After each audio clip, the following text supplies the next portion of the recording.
اعوذ باللہ من الشیطان الرجیم بسم اللہ الرحمن الرحیم رب اغفر لی وتب علی انک انت التواب الغفور۔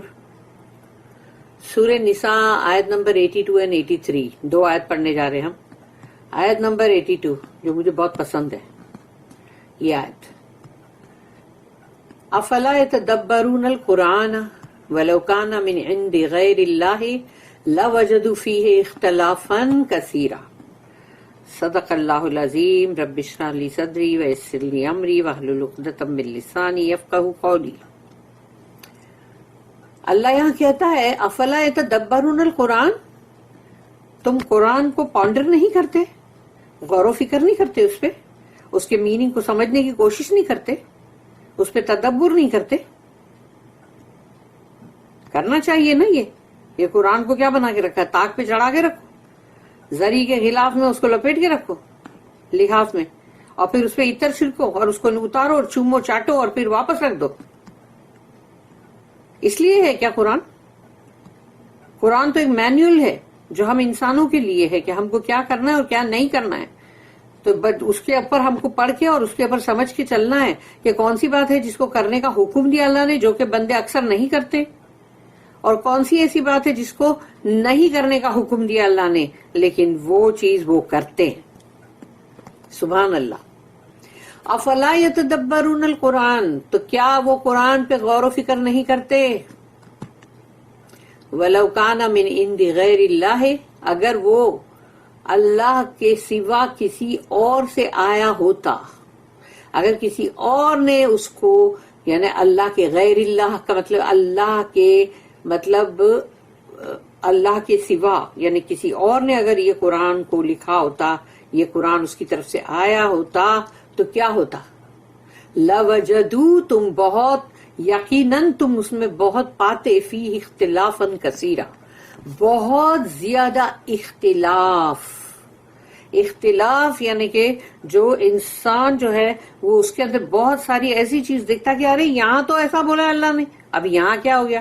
جیسے مثال کے طور پہ اب میں اپنی طرف سے بتا رہی ہوں ایک بات کہ اگر سورج جو اللہ جو ہے اس نے بنا دیا نظام، بھئی ایسٹ سے اگے گا ویسٹ میں ڈھلے گا، لیکن اگر اس کے بنانے والے یا اس کے سورج اور چاند ستاروں کے بنانے والے اگر سمجھو یعنی نعوذ باللہ اللہ کے سوا کوئی اور بھی ہے اگر، تو وہ بولے گا نہیں مجھے تو چاہیے نارتھ میں سے اگے سورج، تو ایک دن وہ نارتھ سے اگے گا اور ساؤتھ میں ڈھلے گا، اور ایک دن وہ معلوم پڑے گا کہ ایسٹ سے اگ رہا ہے ویسٹ میں جا رہا ہے، کبھی ویسٹ سے اگ رہا ہے ایسٹ میں جا رہا ہے، تو یہ سب چلتا نا گڑبڑ گوٹالا، اس کو بولتے ہیں اختلافات۔ تو قرآن کے اندر کون سی ایسی بات ہے جس میں تم اختلاف پاتے ہو، ڈسکرپنسی؟ اگر اللہ کے سوا کوئی اور نے کیا ہوتا تو اس میں بہت سارے اختلافات ہوتے، بہت سارے اختلافات، یعنی کہ تم کو لگتا کہ یہ کیا ہو رہا ہے، اس میں ادھر ایک بات ہے تو ادھر دوسری بات، کتنا فرق ہے، باپ رے، بندہ ایسا بولے گا، لیکن کیا ایسا ملتا ہے قرآن کے اندر؟ یہ آیت میرے کو بہت پسند ہے ویسے، الحمدللہ۔ Do they not ponder on the Quran? Had it been from other than Allah, they would surely have found therein much discrepancy. اس کی نوٹ ہے 601۔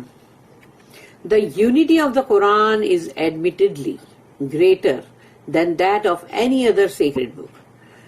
قرآن کے اندر جو اس کی ایک ہارمنی ہے، یا اس کے اندر جو وہ ایک پورا سنگل اور ہولنس ہے اس کے اندر، اس چیز کو یعنی کہ اس کو سب نے قبول کیا ہوا ہے، ایکچولی تو سب نے قبول کیا ہوا ہے کہ جو بھی اس کے اندر مطلب جو بھی دوسری کتابیں ہیں نا سیکریڈ بکس، ان سے قرآن کی جو وحدانیت یا اس کا وننس بولیں گے وہ بہت زیادہ ہے، بہت گریٹر ہے، اور اس کو کافی یعنی ایڈمٹ کیا گیا ہے۔ And yet how can we account for it except through the unity of Allah's purpose and design? تو پھر ہم اس کو کس طرح سے مطلب ہم اس کو سمجھیں گے، یا اس کو ہم مطلب اس کا کیا ہم کس طرح سے کریں گے؟ کیونکہ اس کی قرآن کے اندر جو اللہ نے رکھا ہے ایک یونٹی ہے اندر، تو اللہ کا جو مقصد جو پرپز ہے اور جو بھی اللہ کا مطلب اللہ نے جو بھی چیز کو جس طرح بھی ڈیزائن کیا ہے اس کے مطابق ہے وہ, اس میں دوسرے کسی کا کوئی دخل ہے ہی نہیں. From a mere human point of view, انسان کے نظریے سے we should have expected much discrepancy. انسان جو ہے وہ تو اس کے اندر بہت سارے اختلافات پاتے. انسانوں کا تو یہی ہوتا کہ وہ یہ بتا رہے یہ کیا ہو رہا ہے, ارے یہ ایسا کیوں, ارے یہ ایسا رات کے ٹائم پہ سورج کیوں نکلا, ارے یہ دن کے ٹائم پر مطلب رات کیوں نہیں ہوئی. تو ایسے اگر اس میں ڈسکرپنسی ہوتی تو لوگ تو یہ بول رہے ہوتے نا. From a mere human point of view, we should have expected much discrepancy because, number one, the messenger who promulgated it was not a learned man or philosopher. سب سے پہلی بات یہ ہے کہ رسول اللہ صلی اللہ علیہ وسلم جن پر یہ قرآن نازل ہوا, جن کے تھرو لوگوں کو ملا, کیا وہ پڑھے لکھے تھے؟ کیا وہ عالم تھے؟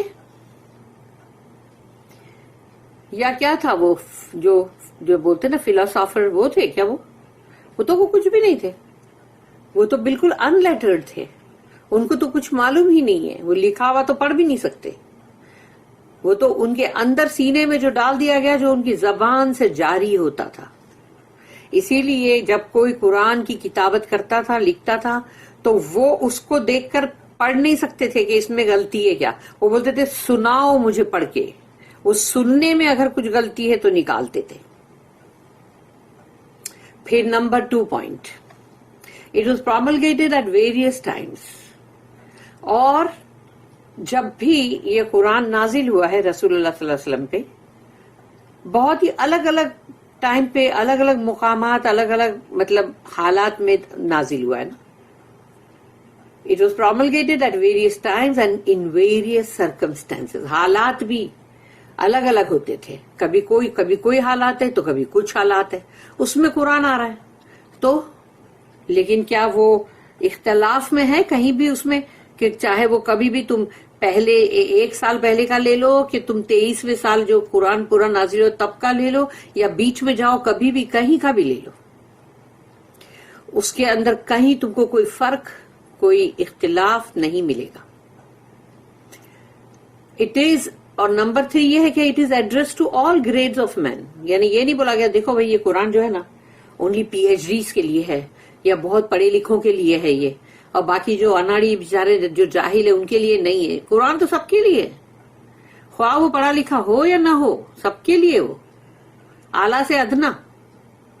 یٹ وین پراپرلی انڈرسٹوڈ, لیکن جب قرآن کو صحیح طریقے سے سمجھو گے, اس کا سمجھنا بہت ضروری ہے انسان کے لیے. اگر اس کی آخرت کی زندگی اس کو چاہیے کہ برابر سنور جائے اور اس زندگی میں اس کو سب اچھا ملے, تو اس کو چاہیے کہ قرآن کو اچھی طرح سے انڈرسٹینڈ کرے, اس کے اوپر تدبر کرے, تفکر کرے, اور اس کے بعد اس پہ عمل بھی کرے, امپلیمنٹ کرے اپنی روز ڈے ٹو ڈے لائف کے اندر. تبھی ہی انسان کی آخرت میں کچھ اچھا ہو سکتا ہے. Yet when properly understood, its various pieces fit together well, even when arranged without any regard to chronological order. چاہے تم اس کا جیسے سورہ 1, سورہ 2, سورہ 3 ایسے کر کے بھی تم اس کو مطلب اگر تم نہیں کرتے, اور تم کیسے بھی یہاں سے پڑھو کہ وہاں سے پڑھو, وہ برابر وہ فٹ ہی ہوتا ہے. There was just the one inspirer and the one is inspired. اسی لیے بات یاد رکھو کہ اللہ وہ ایک ہی ہے جس سے تمام وحی جو وحی آئی ہے, جو الہام ہوا ہے, ڈیوائن گائیڈنس جو دیا گیا ہے رسول اللہ صلی اللہ علیہ وسلم کو, تو وہ دینے والا صرف ایک ہے. اور اللہ نے جس کو دیا ہے the one inspired, وہ بھی ایک ہی ہے, محمد صلی اللہ علیہ وسلم.